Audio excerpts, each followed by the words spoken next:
Hindi lang sa eleksyon ang isyong dagdag bawas, kundi pati na rin sa showbiz. Hindi lang iilang sexy stars ang matagal nang bulong-bulungan ng isyong dibdiban.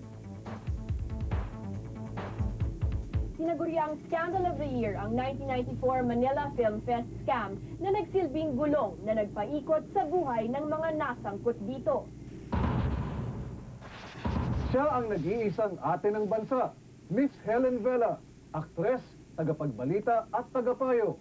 Pero sa kainitan ng kanyang kasikatan at tagumpay, bigla siyang inagaw ng kapalaran. Ako po si Mario Dumawal, kasama si Gigi Grande, at ito ang SIM.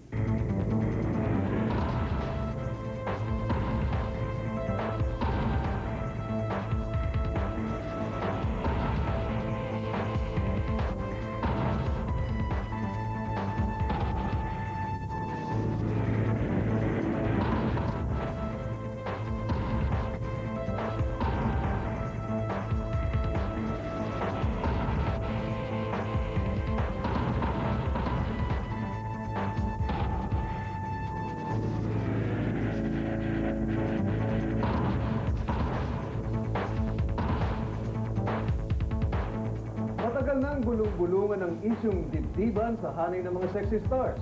Yun daw nagpadagdag ng dibdib sa hangad na sumikat. Pero kung meron nagpadagdag, meron din naman daw nagpabawas dahil sa sobra namang laki.